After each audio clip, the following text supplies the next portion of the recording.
சிவகங்கை மாவட்டம் இளையான்குடி அடுத்த இளமனூரில் இரு சமூகத்தினருக்கு இடையே ஏற்பட்ட மோதலால் பதற்றம் நிலவுகிறது. இது தொடர்பான முழு விவரங்களோடு இணைகிறார் நமது செய்தியாளர் சிவகுமார். வணக்கம் சிவகுமார், என்ன காரணத்திற்காக இந்த மோதலானது அரங்கேறி இருக்கிறது? முழு விவரங்கள். வணக்கம். சிவகங்கை மாவட்டம் இளையான்குடி அருகே உள்ள இளமனூர் கிராமத்தில் இரு சமூகத்தினர் இடையே மோதல் ஏற்பட்டுள்ளது. இதனால் இப்பகுதியில் கடும் பதட்டம் நிலவி வருகிறது. இளையான்குடி அருகே இளமனூர் கிராமத்தில் பேனர் வைத்ததில் தகராறு ஏற்பட்டது. இதனிடையே ஒரு சமூகத்தை சேர்ந்த 3 பேர் காயமடைந்துள்ளனர்.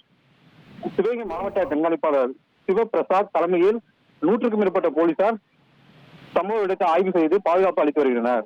இதனால் இப்பகுதியில் கடும் பாதிப்பு ஏற்பட்டு கடுமையான சூழல் நிலவி வருகிறது.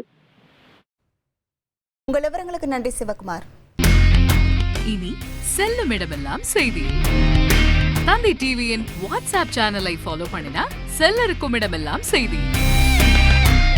இதோ QR கோட் இப்பவே ஸ்கேன் பண்ணுங்க, ஃபாலோ பண்ணுங்க.